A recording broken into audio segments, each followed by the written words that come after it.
Welcome to Anita Talks History and Genealogy. I'm so pleased that you all can join me. I'm so pleased that some of you have been following me and commenting and sharing your own stories. That's what it's all about. It's about sharing our stories and coming to, some conclusions or some answers, or even opening up a new path to discovery of your own um, ancestors. Whatever it is, I'm just pleased that you all could be here. Again, this is Anita Talks Genealogy. And here, we're here in the United States. Trump is still president. We got some stuff going on that's just unbelievable. What I want you to do, I want you to subscribe. I want you to like. I want you to share and and comment. Participate. Let's participate and make this something where we can all learn and share. And also, after you do what I'm asking you to do, then you go and each one teach one, you know, and begin your journey. It's actually easier to do it now than it was when I started out. And that was like way in 1978. Some of you were not even born when I started this journey. And I was living in Oakland, California. I had moved there from Pennsylvania, Coatesville, Chester County, Berks, Pennsylvania. Berks County, Pennsylvania is where we lived. And when I first moved, we lived in Oakland. Then we lived in San Jose with my ex-husband, who this was before Silicon Valley. I mean, this is history. And so we lived in San Jose for a while, and then came back to Oakland. And during that time, my mother was living with us off and on. She was by then a widow. My father had passed at the age of 51, you know. So she was a widow, and um, she was staying with me. And she said to me that, oh, I have a letter from the Baptist Historical Association. I was like, you do? I didn't even know she was, writing them or, writing letters. And they said something about Reverend Robert A. Penn was her uh, great grandfather. So, and he had come from Virginia in 1853 into Pennsylvania. And he was a prominent pastor in Philadelphia at Monumental Baptist Church. And he had a church named after him called Penn Memorial. And when she showed me that letter, she was like more or less telling me to go and investigate and, use some of what was in that letter to find out more information. And what was in that letter was that he was free. He was born free. He had left Virginia in 1853 and moved into Columbia, Pennsylvania. And uh, and he was living after the Civil War. He he left Columbia, Pennsylvania, and moved to Burlington, New Jersey, but he was still a pastor in Philadelphia. So there is now a Monumental Baptist Church in Philadelphia, and that he oversaw the building of. And then there's also Penn Memorial Church, which was built in his honor, which is in Philadelphia. So that was what really got me started. And I took that information and went to the Mormon temple, which had a genealogy, had a library. And I went up to that library and began running down the information in that letter.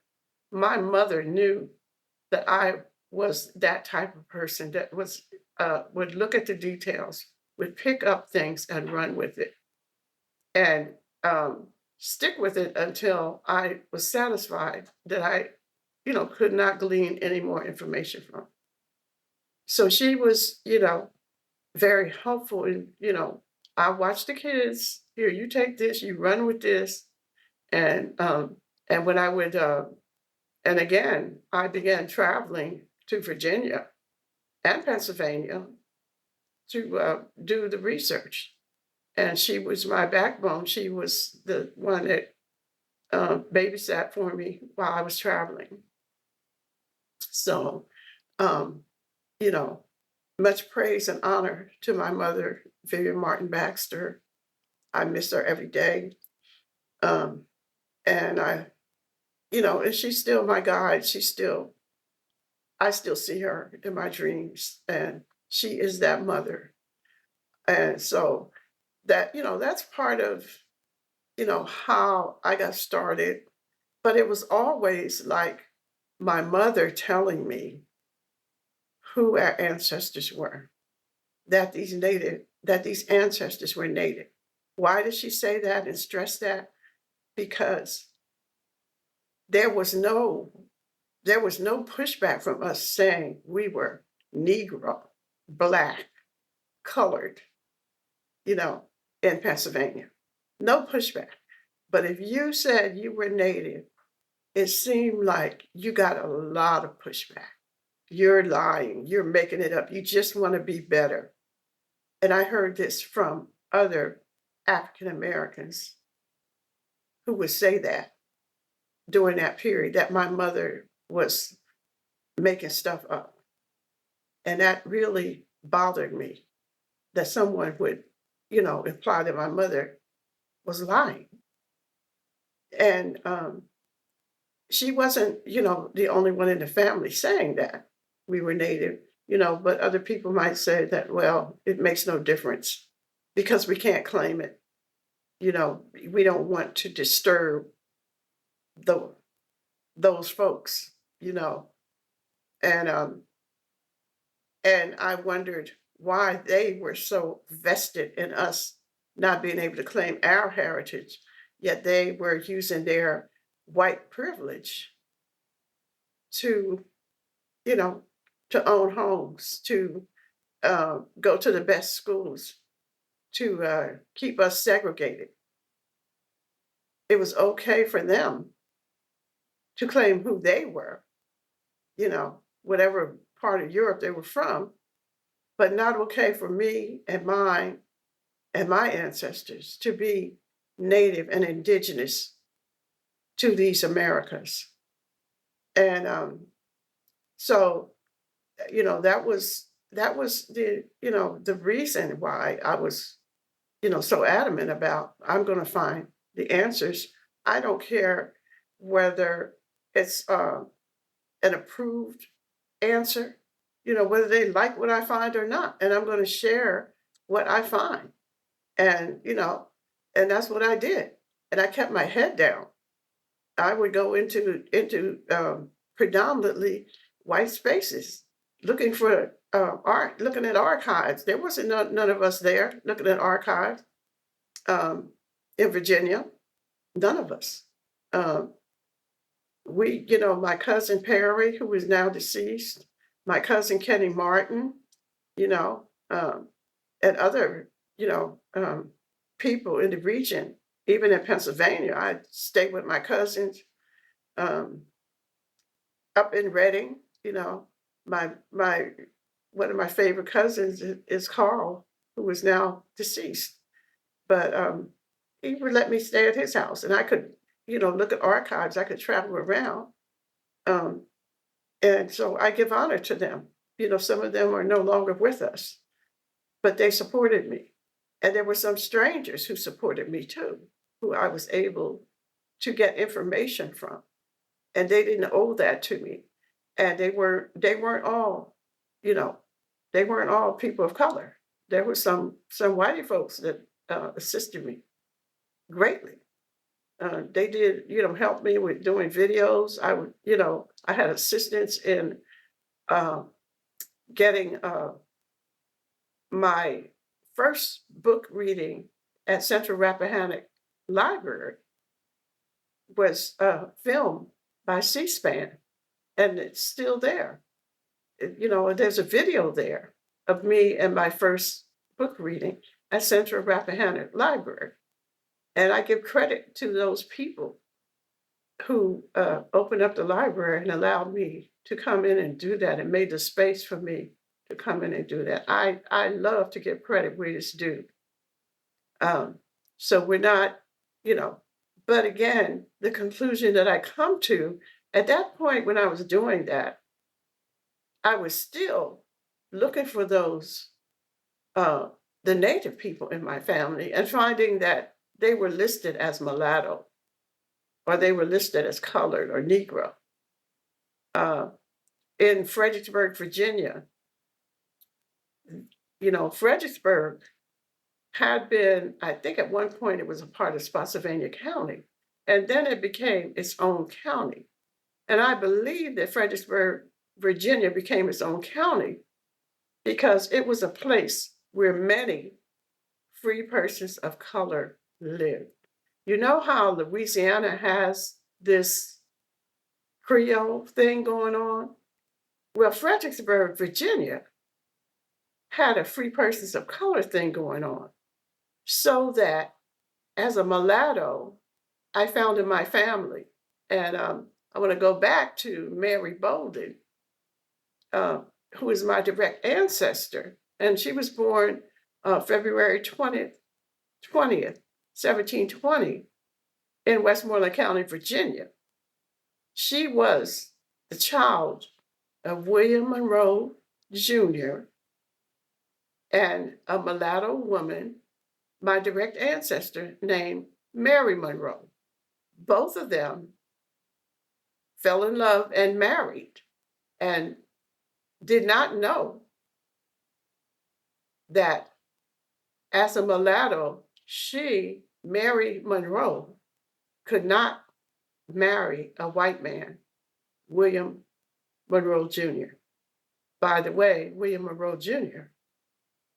is the uncle of President James Monroe. And she, Mary Monroe, was raised in a household with him. So they had a very close relationship. And so her mother, Mary Monroe's mother, was Lydia Hilliard. She was a white woman. And she was born about 1690. And she had this child, Mary Monroe, by a Negro man. We don't know what his name was or what happened to him, but we can assume that whatever it was, if they know who that Negro man was, that that they unalived him, So they did not mention his name. But the reason I know so much about Mary Monroe and Lydia Hilliard is that they left records. The colonial government left a lot of records. They left records from when they were passing laws about race and who when they were reassigning Indians or natives in the surrounding community of what would become Virginia. Those natives were forced to join the church.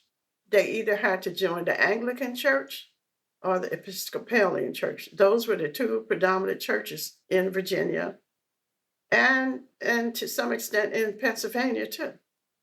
Okay, and so I found a lot of records of my indigenous ancestors in that Episcopalian church, and in the Anglican church. So they were like dividing up the villages And those natives were told not only did they have to join the church, they had to attend the church and they had to pay tithes. And guess what their tithes were? Tobacco, corn, something that was benefiting um, the colonial government. And so, so this is well documented. They left all kinds of records, you know, uh, of what they were doing and how they were going about uh, taking possession of, you know, the indigenous people of our lands, my ancestors. So when I really started diving into that, and I saw, and I was like, these are my ancestors, and I could tell, like in Fredericksburg, they had what they call the Negro Registry, the Free Negro Registry, where they had to carry a piece of paper to prove they weren't slaves. And you can, if you look at them like I did, those records, they will describe to you who was native, and from the description um, of the hair, straight black hair, or ruddy complexion, or the way that they were describing, I could look at it and say, wow, they're talking about a native person. They're not talking about an African person. Or they were talking about a mulatto, someone who was part native, part white, or part African, and part white. But the part African came later. They enslaved natives before Africans ever showed up in Virginia. And the surrounding communities, by the way. They didn't even have, huge vessels to carry all those millions and millions of slaves that they're talking about. The people that were enslaved in the Americas were the indigenous people. Okay, that's what I found. And I'm not saying there weren't slaves brought here from Africa. My own ancestor, her name was, Leah. I call her great great grandmother Leah, was brought to Bermuda from Guinea, West Africa in 1830. It was illegal to sell African slaves in the United States in 1830. It was illegal. So they took her and the children they had kidnapped with her to Bermuda and to be seasoned before she was taken to South Carolina and sold on the auction block. But they were not in 1830 looking for slaves necessarily. They were looking for gold. Leah, my great great grandmother, said, the slavers came, we were at the river, and, they were mining gold at the river, the children, when they came and took them. She said they marched them down 5 miles and put them on a ship, and it was a Dutch ship. Leah, my great great grandmother from Guinea, knew. She said 5 miles. She said a Dutch ship. And then they were taken to that place, to Bermuda, before being sold as slaves in Charleston, South Carolina. So Leah is an African ancestor that I trace back. The man that is my great great grandfather, the man that impregnated her, is a white man named Robert Ruth. He was her owner. He's the one that purchased her. Okay? So that's it. That was the direct connection that I made with a name and a face to Africa. So I'm in Virginia, looking around at different records and meeting people, and finding out that these people were, they were free during the Revolutionary War. They were not slaves. They were in the Revolutionary War. My direct ancestor, Raleigh Penn, who was a Wacomico Indian from Lancaster County, Virginia, was in the Revolutionary War.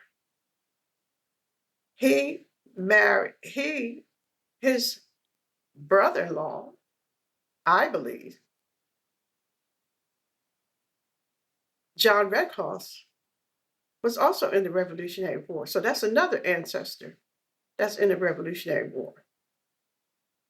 John Redcross. And then my ancestors, Charles Lewis, who was in Fredericksburg, Virginia, and his brother Ambrose. They were seamen in the Revolutionary War out of Fredericksburg, Virginia. And they served 3 years. And after those 3 years, they joined the militia. And they served at South Carolina, at Camden, at the Battle of Camden, South Carolina. So when we're talking about Revolutionary War soldiers, we talk about the battles that they were in. So they were at the Battle of Camden under Colonel Gates. That was Ambrose and Charles. Raleigh Penn served out of Amherst County, Virginia.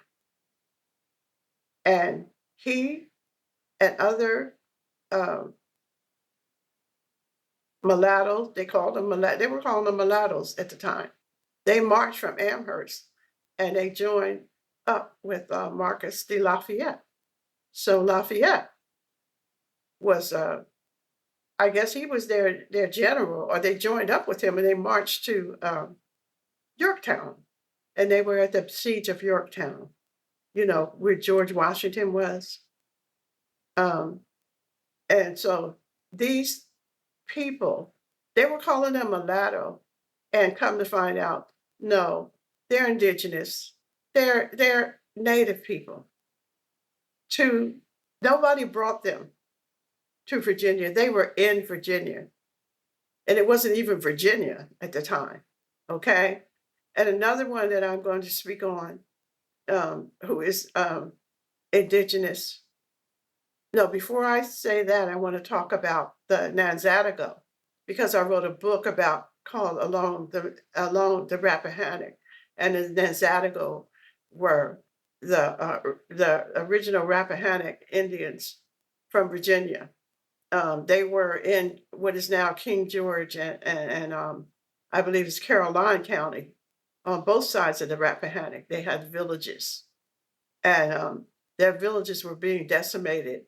And at around 1704, there was an incident where a white couple was found deceased, and the colonial government, who were in the territory of the Nanzatico and other Indian nations, had put themselves over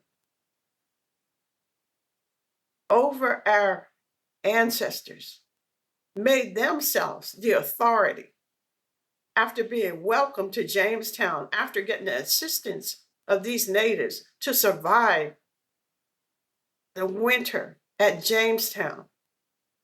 How do they repay them? They accuse them of killing a white couple and their children.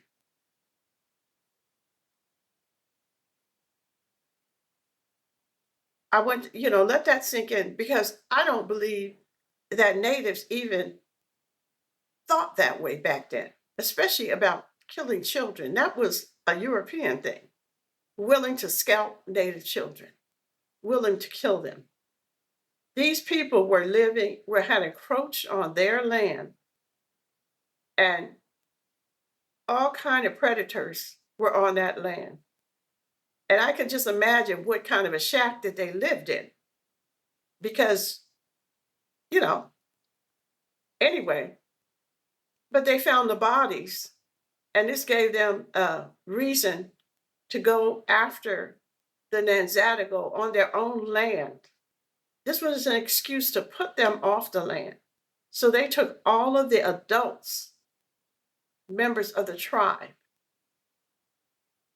reclassified them as mulatto, and sent them to Antigua as slaves. And they took their children and basically enslaved their children. So the children were redesignated as mulatto, and the children were uh,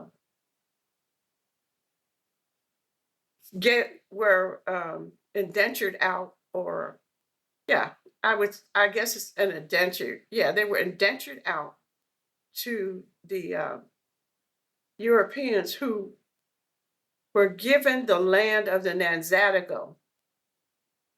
The colonial government tried and hung 4 of the natives.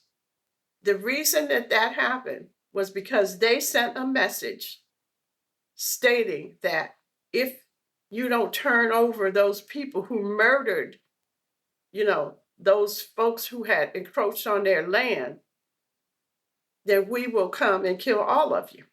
They threatened them. So 4 members, men in the tribe, said, we'll just, take the blow. We'll do it. And they went and tried them, and of course, in a kangaroo court, there weren't any natives testifying, or nobody else was allowed to testify on their behalf, and they were hung. And then there were then the rest of them who remained were sent as slaves to Antigua. Mulatto slaves, not Indian, not native, not Nanzatico, mulatto. And they changed the identity of the children to mulatto as well. And they said that they could not claim to be, they could not say they were Nanzatico. They could no longer say that. They had to be mulatto or colored or Negro. I wish I was, making this up, but this is all from their language, from what I found in their writings. And so, it's a very delicate process, because you have to look at it and realize these are your ancestors, that they're talking about, and what happened to those people in Antigua. I want to know, did they survive? Did they make it there? So many unanswered questions.